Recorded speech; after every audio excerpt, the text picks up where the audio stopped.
Okay, so my name's S.M.E Mimzy. I am from London, UK, here to interview today Veana Marie. If you go to veanamarie.com, you'll find all her music there. Make sure you subscribe, like, and comment on her music. And we're just about to get into the first track, V.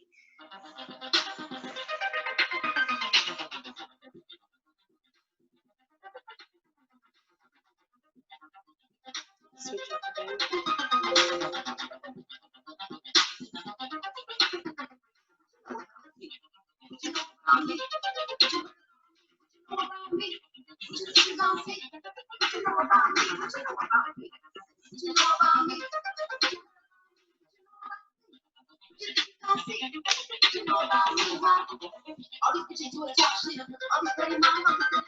Talk shit. No money, no car, no bra, money from your mama, cause you used to talk shit. I don't need to be a bad bitch. I get some bad shit and cash to get you, but you're mad quick. And I ain't scared to see your man said he wouldn't, cause you keep nigga better work, cause your man slick. How I know he fuck a hot chick. The definition of a thought is I like this beat as well. It's tight. Get it all up in the song, shit, what I got is fun. I'm the reason who's the fun, who's the reason you'll be done. Maybe you can see the bitch, fucking bitch, fucking random, fucking what you know about me? What you know about me? What you heard about me? What you know about me? What you think you gon' see? What you know about me? What you know about me? What you heard about me? What you know about me? What you think you gon' see? What you know about me, motherfucker?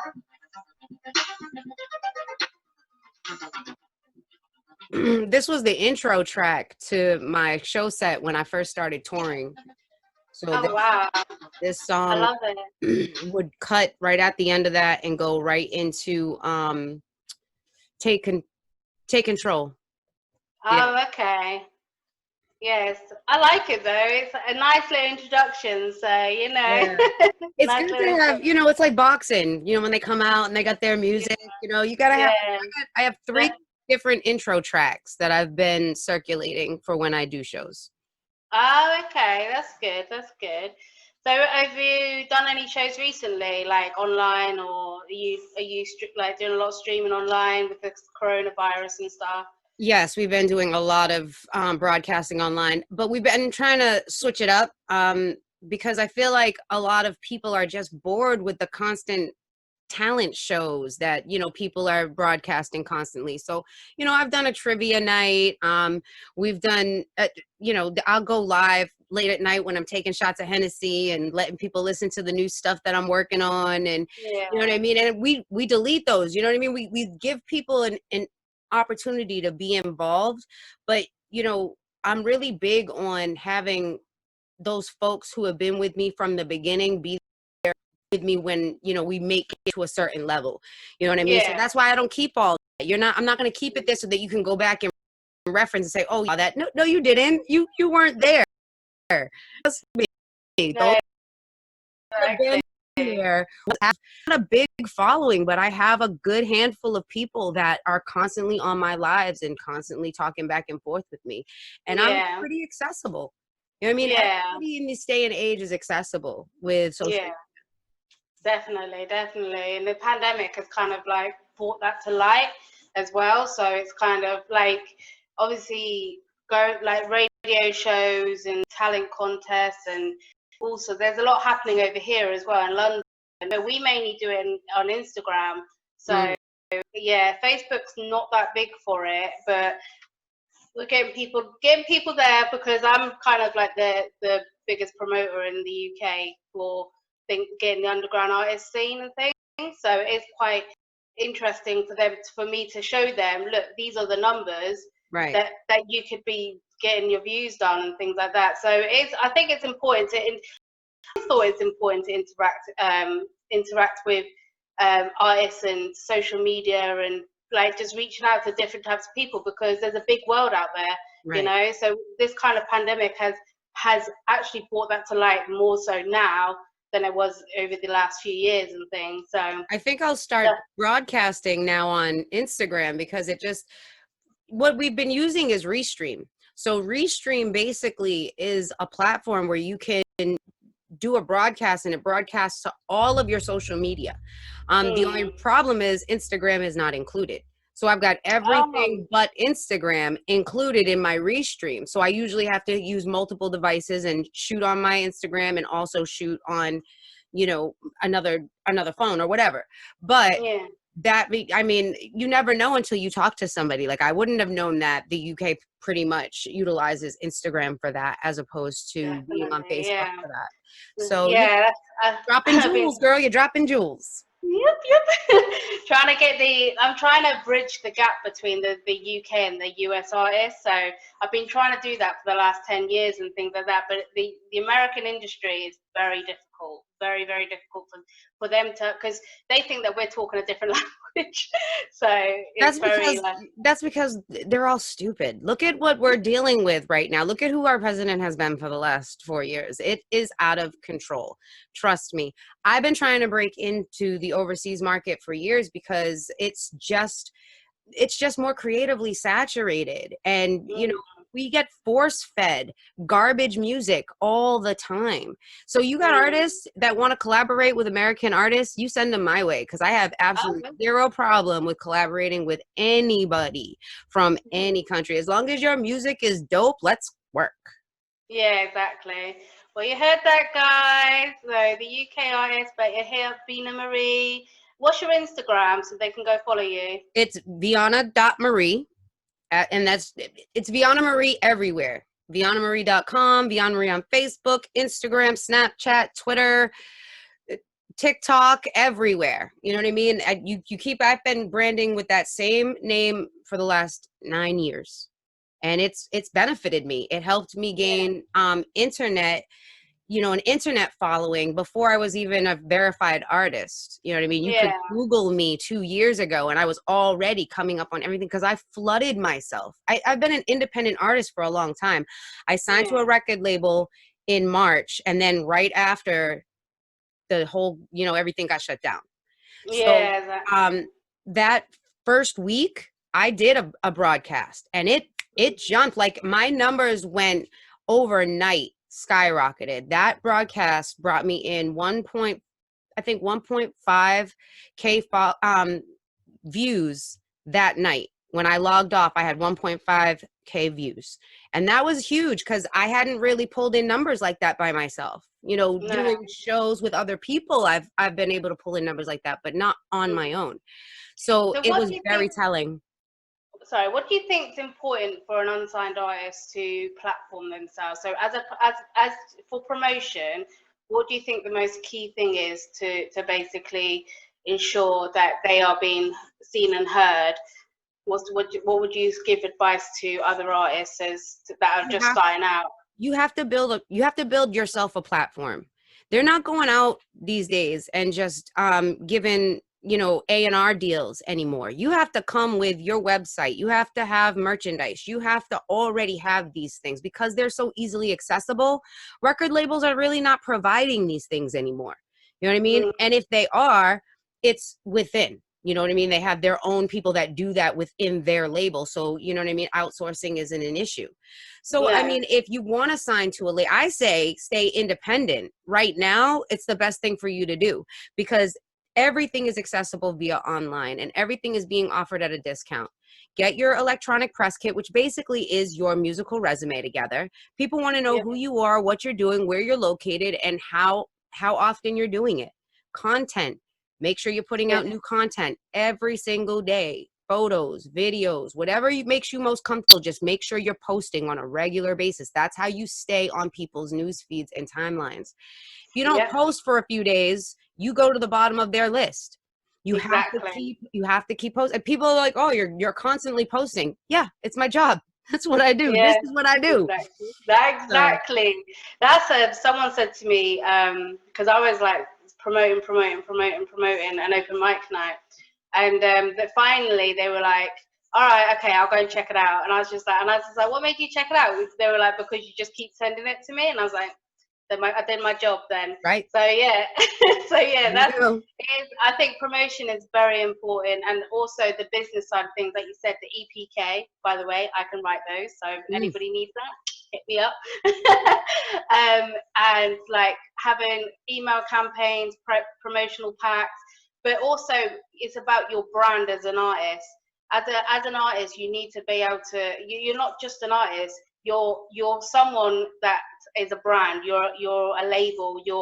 You have to build yourself up to represent and to have faith in your own talent and your own kind of entertainment. To be able to, I think that's the most important keys. Like, it's not always about money, it's about what you can do as an artist as well. Like, as an artist, you have to build your brand. Like you said, you've got your website, you've got your YouTube, you've got your platforms, you've got your merchandise, I've seen as well. So you have so much. And I think, like, with music and things like that, is merchandise is one of the biggest parts of it nowadays. So I think it's important to definitely to invest into yourself. Some people are just not ready for it, unfortunately. So I mean, you know. I've literally built this from nothing. I've been living below the poverty line my entire life. I don't think I've ever made more than $24,000 in a year. You know what I mean? And I raise children and I do music. I went to music school. You know what I mean? I had an instrument put in my hand when I was 6 years old and haven't stopped doing music since. So, you know what I mean? This isn't like, I say this a lot in interviews. This isn't something that I just decided to do one day because I had access to a computer. You know what I mean? I had access to music theory long before I ever had access to my own studio setup.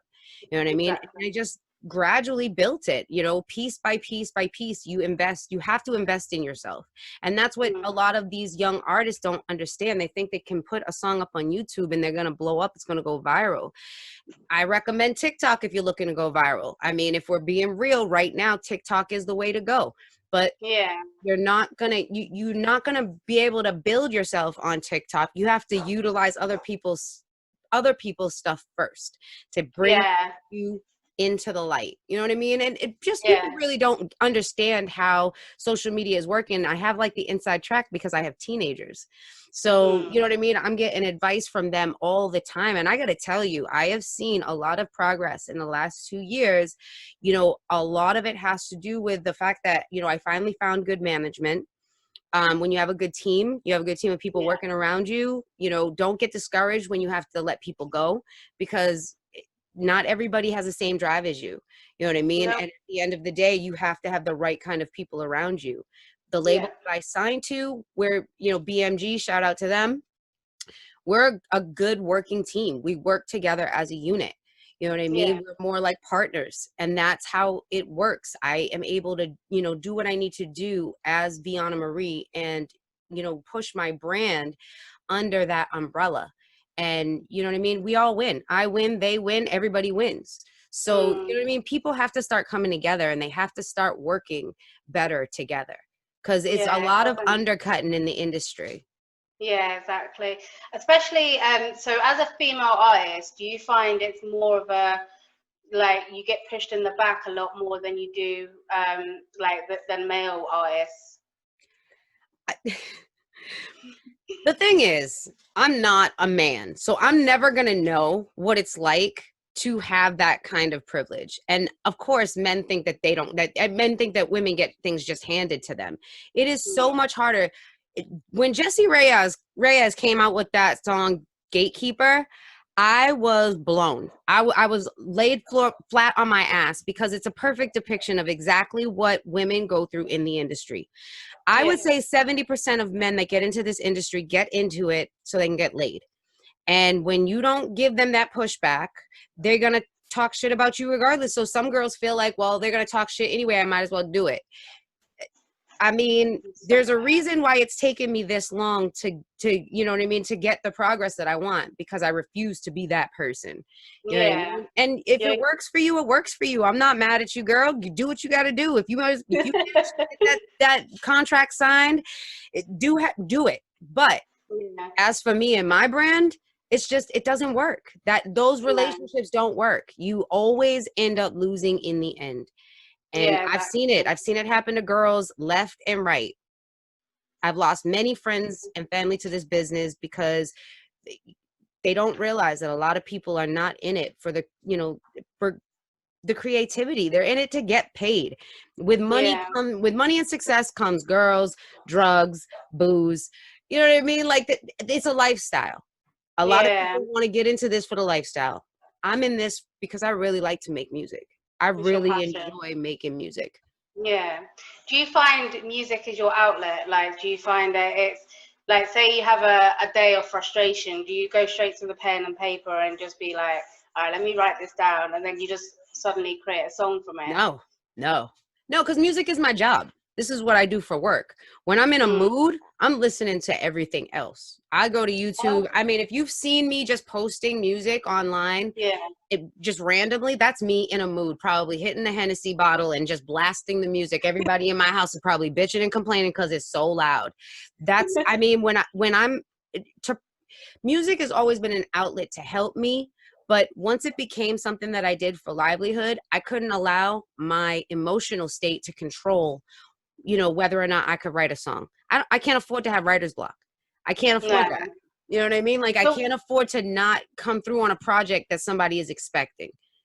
so how do you how do you create your sound and your music? What inspires you the most to do it? Like, what is it that basically you get those words? Because for an artist, it's kind of like, I get what you're saying about the writer's block, and a lot of artists do suffer from that because it's just about it's about being in that mood and stuff like that. And even some artists are so depressed, but that helps them write their song, True, So true. what is it that inspires you to because it's a job, what inspires you to write those tracks and make sure that they're on point? Like, your music's like, for me, from what I've heard, for me, your music's like a little bit of hip hop, but it's more pop, so what makes you write to that kind of genre? That just tends to be like, because I'm versed in a lot of things. I've done show choir, jazz choir. I've had to do so many different styles of music that I write different styles of music. So what I like to put out personally for myself is like the hip hop, the mix between the rap and the R&B. It's a lot of, it's basically, I don't like a bullshit product. I don't like something that sounds rushed or forced. So if I'm No. not feeling a project and I'm having a really hard time writing to it, I'll let the collaborator know that this is what I'm dealing with and that I'll keep trying to work on it. But if he needs to have somebody else, jump on it, he might want to do that. But a lot of the times, if somebody says, this is the concept, this is the beat, I'm like, okay. So I put it to work and I write what they ask me to. If I'm trying to write my own stuff, it takes me a long time. I go like 2 years between projects because it takes me a long time to write music that I feel is up to par. You know what I mean? Yeah. I don't want to put anything out that people are like, oh man, that's trash. Like, sounds like she did that in a week. You know what I mean? Like, I take the time, I think it out. I want to make sure that my metaphors make sense. I want to make sure that people are going to be able to follow what I'm trying to say. Yeah. I've got 4 projects out that have been out since, 2012 is when I started dropping music. I put 3 projects out, and then I put this last one, the V project. I Yeah. put that one out at the end of 2018. We just released more music of the older stuff because the label was asking for some more stuff, and this is stuff that really wasn't being circulated because I had considered it to be some, the stuff that in my amateur days. You know what I Yeah. mean? You should be able to tell the growth in these projects. And that's one of the things that I like about my music is I'm not looking to be judged. I'm not looking to compete. I'm not looking to, you know what I mean? Like, I don't do competitions and stuff like that because I don't need, people that don't really know me or understand music the way that I do to No. judge it. Like, I feel like I'm just too old for that at this point. You know what I mean? Yeah. I'm confident in my work and I wouldn't That's be putting it out there and doing it publicly if I didn't stand behind it. You know what I exactly. mean? And you've invested in your brand and built your brand up anyway. So it's plausible for you to be able to do that and then be honest about how you see things. So I think that's important. I think just the brand itself is important for you as an artist in general anyway. So you're on the right path to do it, and you've invested, like you said, it's a job for you, and you have people that's back your backing to basically help you write concepts and beat? Like, oh, do you get provided Well, the not beats? only if they if a collaborator wants to work, that's when I get Oh, the concepts from them. But if it's uh, my project, everything is me. When you get a Veana Marie project, everything is mine. The okay. beat selection, if I don't make beats, but I used to have a record, my own record label, and I had artists and I put, people out. And the producer who was my producer on that label, I still get beats from. You know what I mean? Oh, So okay. we still collectively work together. Plus, I get beats from, people that just want my help in getting their stuff out and heard. Mm, Getting beats is not the issue. What the issue is finding the right sound that's going to get you to write the best work. I feel like beat selection is hard for people because they yeah. they work outside of their scope instead of, making sure that the quality of their product is better than, the quantity. They have 5 tracks done as opposed to having one really good track done. And as you know, all it takes is one really good track. So if you Yeah. imagine how much of your time would be spent focusing on that one really good track that could get you those other 5 tracks in a year. Yeah, You know what I exactly. mean? And the investment and things. So, Right. so I've read up on your bio that so you grew up in like in kind of a church environment, and you were Right. a singer in or you did like the choir Yeah. and Yeah. stuff. Yeah. So because I grew up in a Catholic environment myself, so I'm supposed to be Catholic. So like I was once upon a time I was put in the choir. I can't sing. I don't know why my mum did it, but it was done. And I just want to think, like, what is if you could choose a church song or a gospel song, what song would it be that's your favorite gospel song? Well, we should say this. I've been atheist for the last 6 years. Oh, Um, it's just a personal preference. I don't mind anybody, talking about religion, because religion was a big part of my life for a long time. yeah. Gospel music is a big foundation of why I even sing. So trust me, I still will listen to it. There are times where I get in my feelings and I'm blasting the Preacher's Wife soundtrack upstairs, and Mm. everybody's like, "Uh-oh, Bianna's in the mood." You know what I mean? So, Yeah. yeah, a lot of the Whitney Houston music, a lot of that gospel music. I would probably say Amazing Grace is the Ye Old Faithful. But Yeah. I actually cover I'm in His Hands. It's one of my aunt's favorite songs. And Yeah. that would have to be like number one, my favorite track, the I'm in His Yeah. Hands. Oh God, I haven't heard like church music in a long time. So because it's very different for what it Hmm. is over there than it is over here. Well, It's not so very much for me because I was raised in the Salvation Army. And in the Salvation Army, we were taught band and choirs, and it's very similar, the music style that I'm used to with you guys because yeah. of my upbringing in the Salvation Army. So I get it. Like those choirs are serious. Yeah. They're very yeah. It's you know what, I pay my hat off to them because they can hit notes. They can Mm, hit notes. Um so the so with the so what was the biggest so you said earlier about you working in a label or you had your own label and I stuff like did. that. What was your biggest learning from that? Don't. Don't do it to yourself. No, you know what it is? I I always wanted to be a writer. I Right. I I lost 180 pounds so that I could be marketable because I had 3 artists that drove me to the point of insanity. It was so hard to try to get people to train properly, to take the time to write, to come and record when they were supposed to, and be you know what I mean? Let's be sober for a session or two. You know what I mean? And like a Wow. lot of the times it was just trying to pull teeth to get people to work right. And it just was I found that it was easier for me because I didn't rap at first. I used to only sing. And Oh then wow. the more I started being around rappers and being around that, I could hear myself doing it. So I Mm. started trying, I started messing around. And on my very first project, you can hear me, you know, rapping, and it sounds so different than how I spit now. You know what I mean? Because I think you have to find your legs. You have to find your own sound. You know, Mm. I was raised in the music era where there were a lot of great female rappers. You know what I mean? You had the likes of Eve and Little Kim, Remy Ma, and Foxy Brown, and you know what I mean? Like Lauryn Hill is amazing. I don't know why Drake would ever think that he was the first one to ever sing and rap at this, you know what I mean? And have that be a thing. Like Lauryn Hill's been doing that. She's the Yeah. biggest reason that I ever wanted to cross that line. You know what I Yeah. mean? So Wow.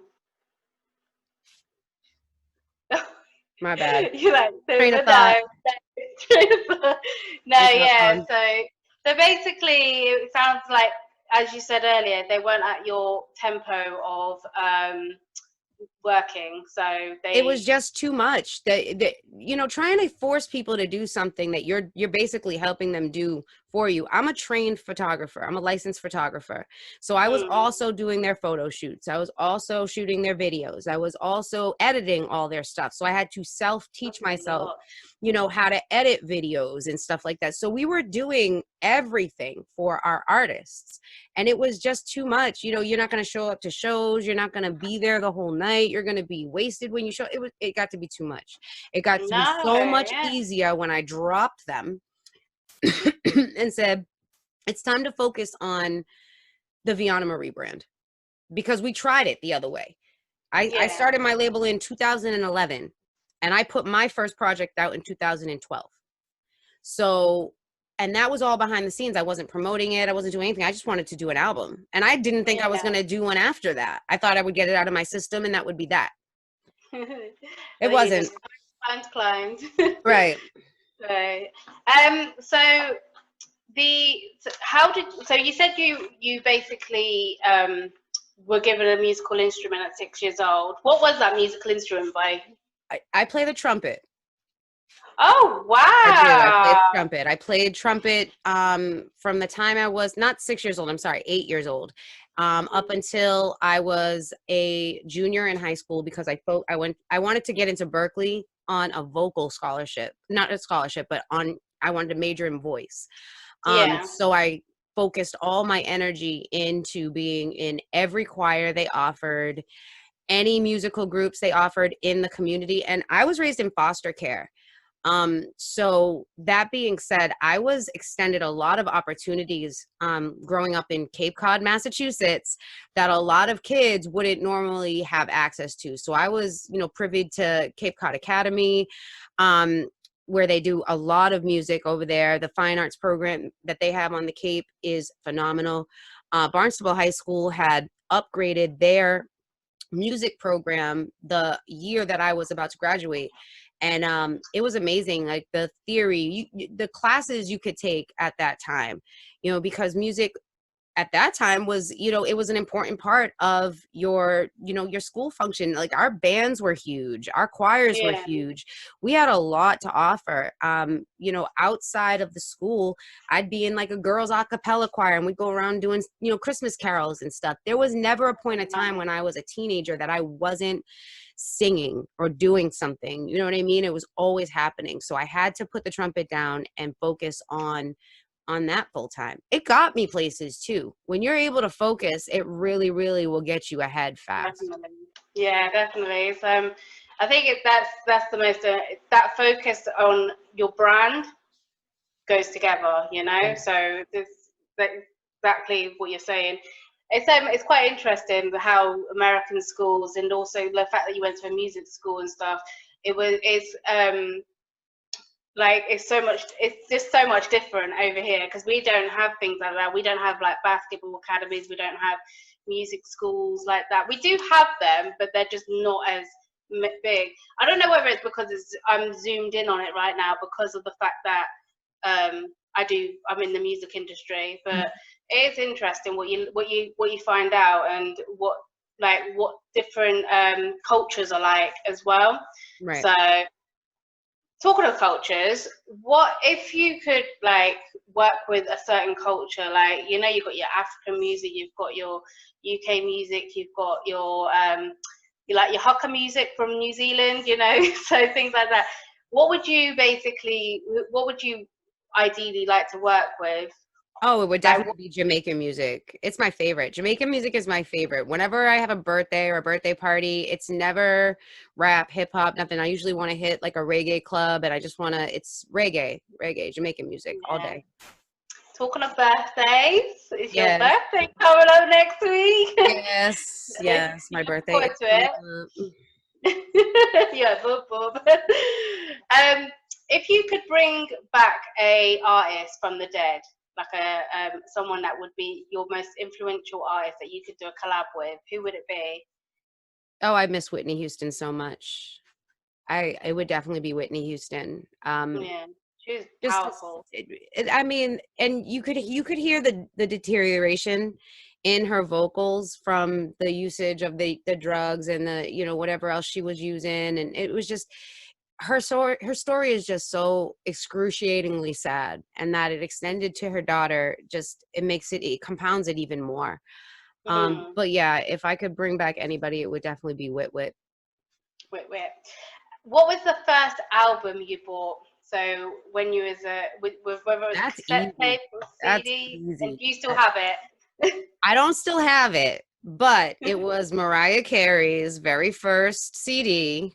I was in the 5th grade, and I would put it in my not Walkman, because that's for tapes. I'd put it in my Discman and have it on the way to school on the bus. I played that thing out. Yeah, Mariah Carey's. I wonder, like, if she's gonna bring any new music out or anything, because she's been on, like, I swear she's retired or something, because she had been around for a very I long mean, time. she's raising kids, and she's got a nice residency in Las Vegas. And, you know, why put out Yeah, new music when your old music is still selling? Live your life. She's amazing. yeah, definitely, definitely. I mean, is it? Who's Let's really just make. asking for new Mariah Carey music, though?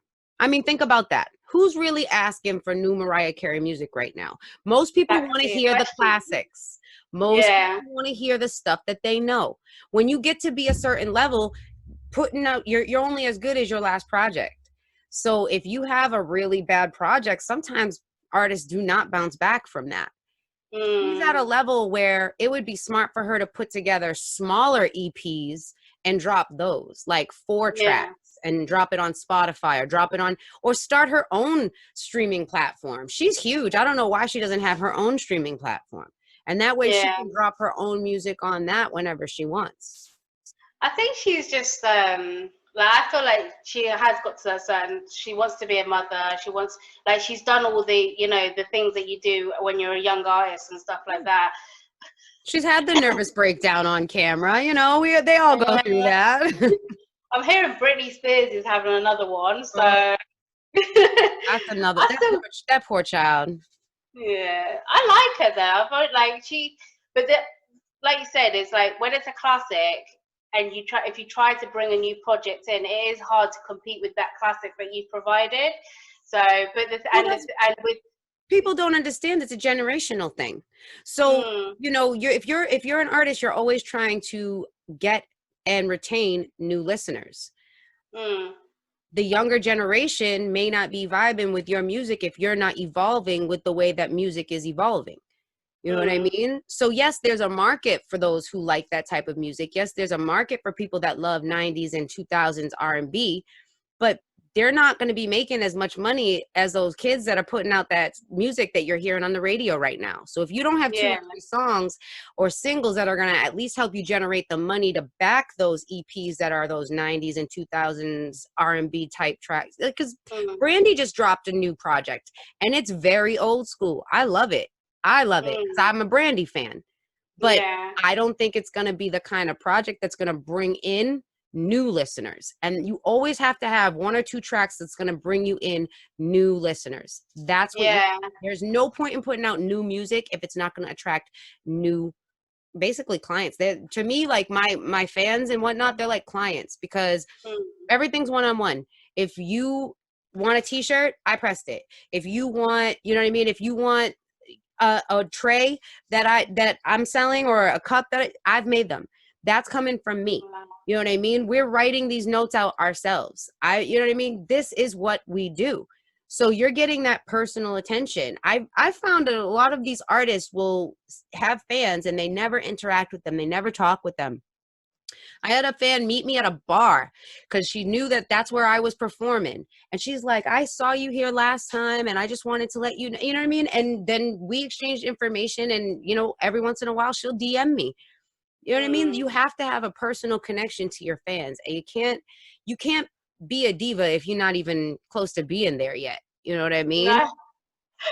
Preach, girl, preach. Yeah, I understand what you're saying there, because a lot of people drop a track and then they'll be like, you know, I'm the hottest kind of thing. So it's just kind of, you got to humble yourself. And I think even when you become, you know, a millionaire, whatever, you still have to humble yourself, you know. Yeah.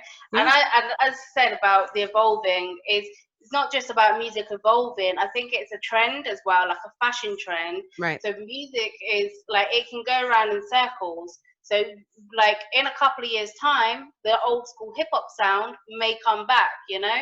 Right. So, but it's about like interacting with, like you said, interacting with the listeners, that not necessarily just young, but there, you know, people's, as people grow, their personality grows, you know, and they want to kind of test different waters and different sounds and stuff like that. So, and like, you never know, like someone like, I don't know. Well, I can give you a good example. I was very closed off to the new generation of music for a long time. I didn't even listen to the radio for a good 6 years. Wow. Yeah, I just wouldn't. I couldn't. It was like my ears were bleeding. You gotta understand, I compose music. I'm, you know what I mean? Like, I know instruments, and when I hear a lot of computerized sound and a lot of auto tune, it's very distracting. So, a good example of like me changing that tide was when I first started recording professionally. I met a lot of young people between the ages of 17 and 25. And I sat down with them and I talked with them about their music. And I asked them the questions that a lot of the quote unquote old heads don't want to hear. You know what I mean? They don't want to know why these kids don't, you know, respond to X, Y, and Z. You have to understand, we live in a different time. These things are in our hands all the time. When I was growing up, I didn't have one of these. You know what I mean? Exactly. I got access to music when they gave me access to music, when the radio gave me access to it, when, you know what I mean? Like, we didn't even have subscription services when I was growing up. You know, there was no Sirius radio or anything like that. So it's like go out to the shop to like the store and buy the CD itself. Right. You had to wait for it to drop. You had to buy the single. You had to wait for a couple of singles to drop, and then they would release the album. It was a big process.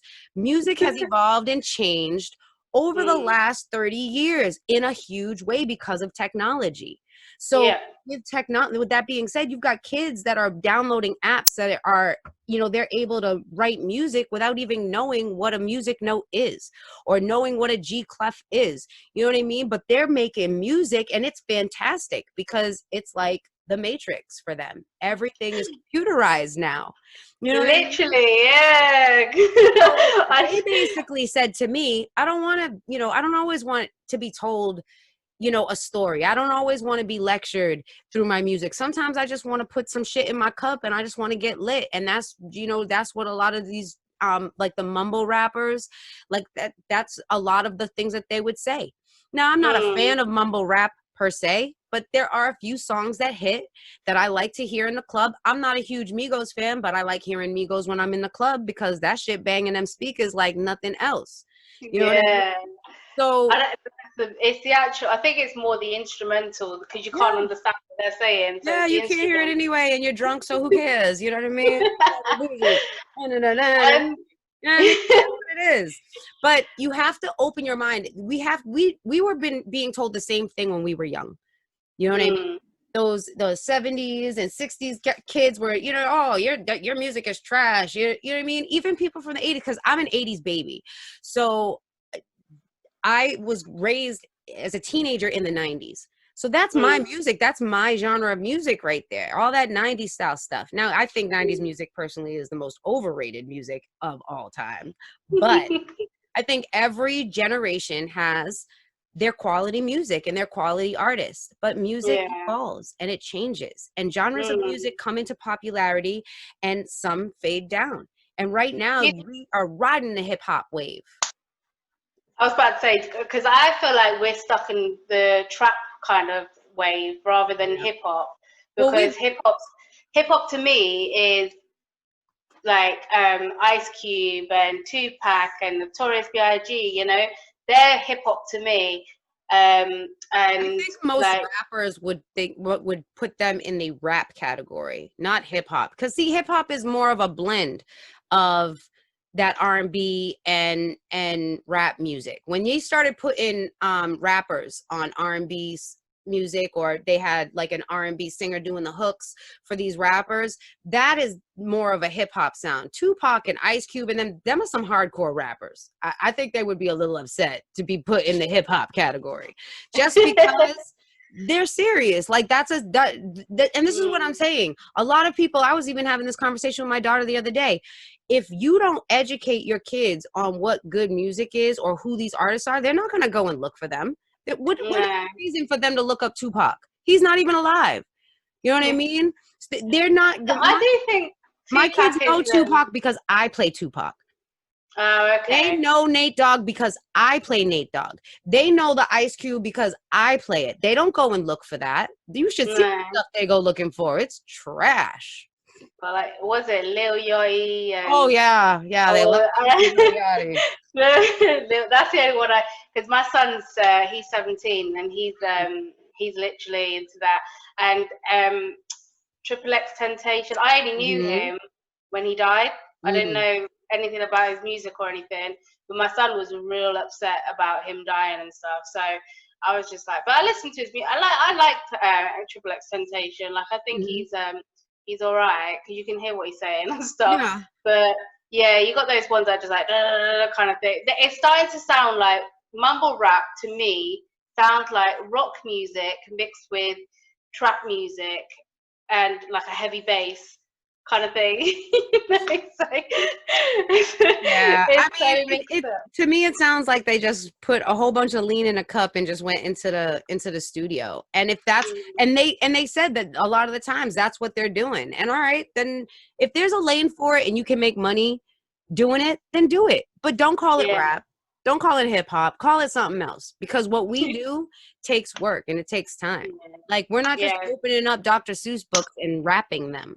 Okay, it's just not about that. Yeah. What's the best advice you've ever been given in your life or as an artist? In my life or as an artist?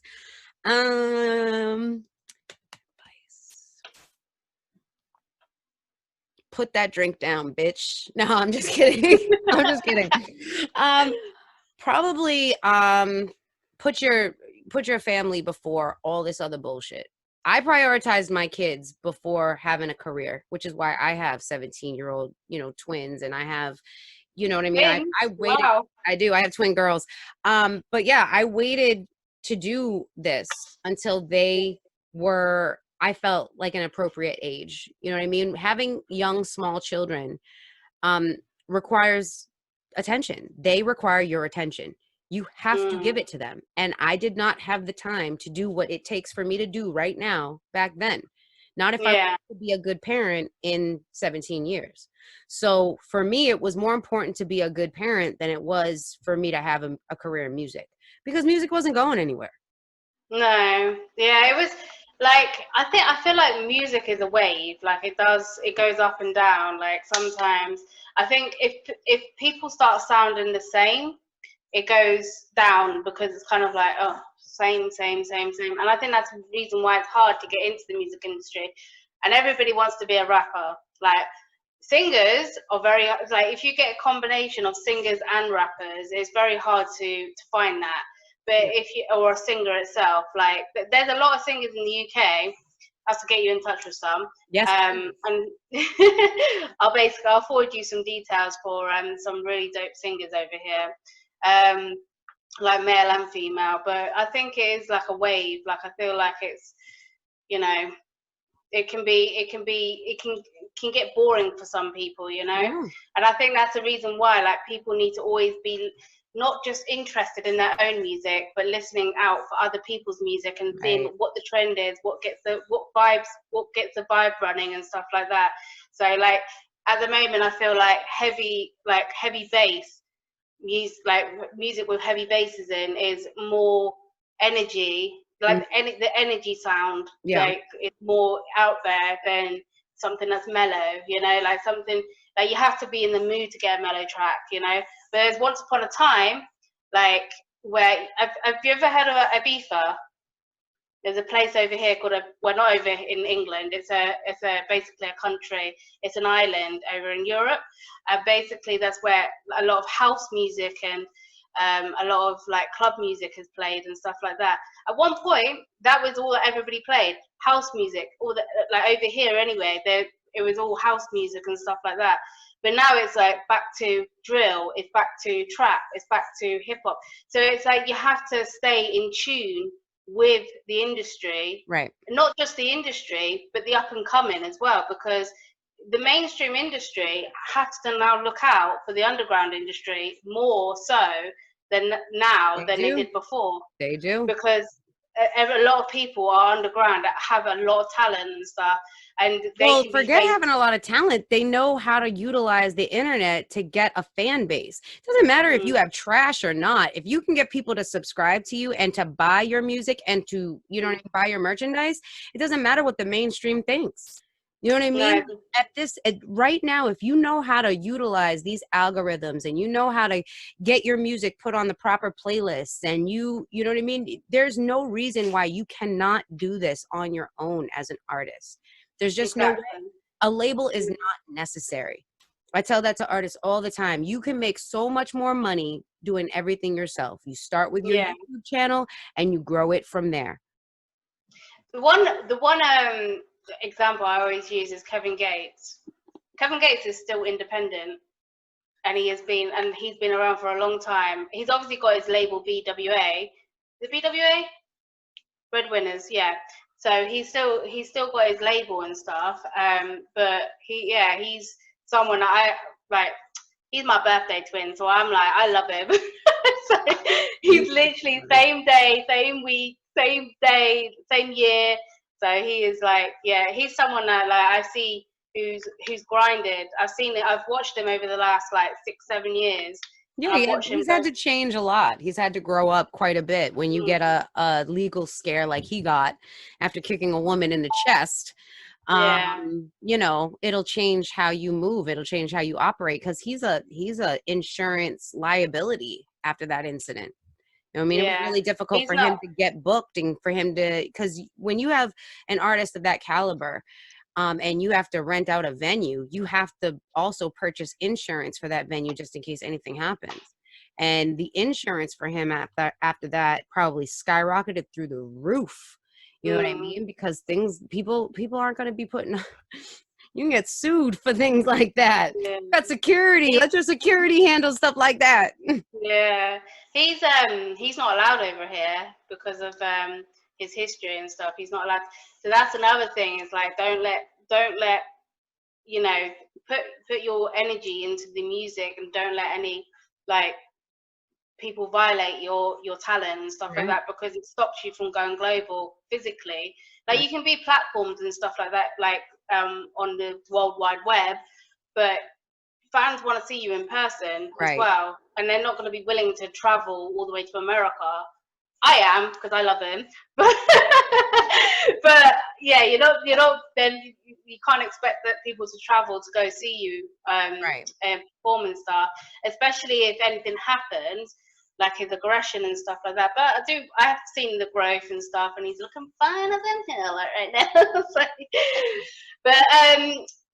So with the pandemic, has it affected you at any point, like for your artistry? Has it affected you and the label? Has it affected anything, or is it the only thing that the pandemic has stopped is live shows, like, you know, big gatherings and things like that, which, you know, this was the year with being signed. That was what I was supposed to be dealing with. But I got to tell you, it kind of, I don't know if things would be as good as they are right now if not for COVID. You know what I mean? Like, I don't know if I would be where I am right now in this very minute from March till August if this COVID had not happened. Who knows? It could have been better, it could have been worse, but who really knows? But all I can tell you is that people in America are super, super selfish. They're more concerned with their happiness and comfort. And this is why we're going to spend the next 2 years not being able to have performances. I'm ready to go overseas because I feel like COVID's going to be gone from there soon. You know what I mean? And at the end of the day, I do have children and I'm not willing to risk them, you know, by going out and doing shows and traveling. And it's just not worth it right now. No.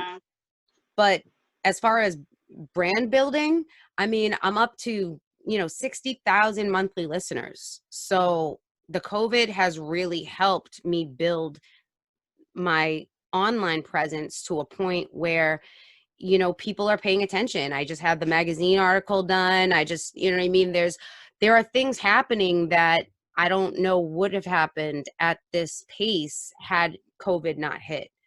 Yeah. You know, also the merchandising, you know, being able to be here and get that stuff done has been a huge help.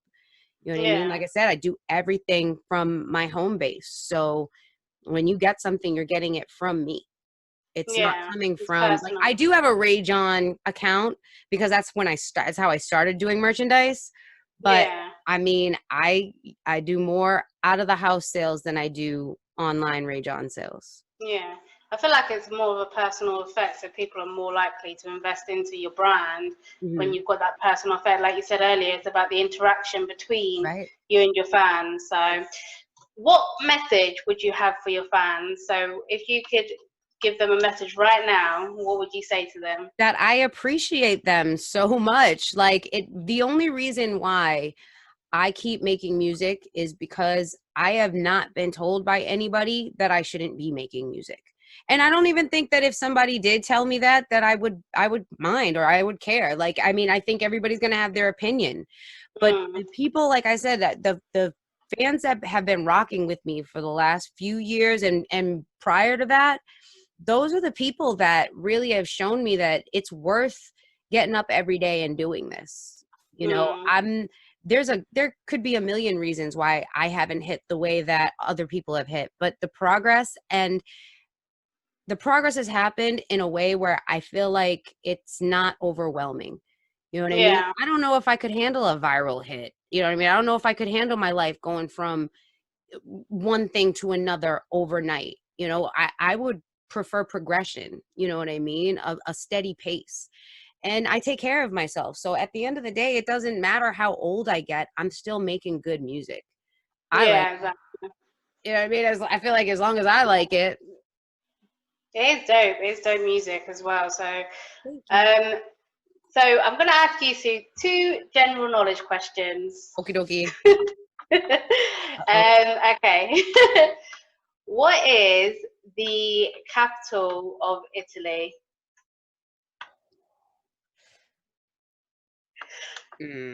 I'll give you a clue. It Is it, starts with R.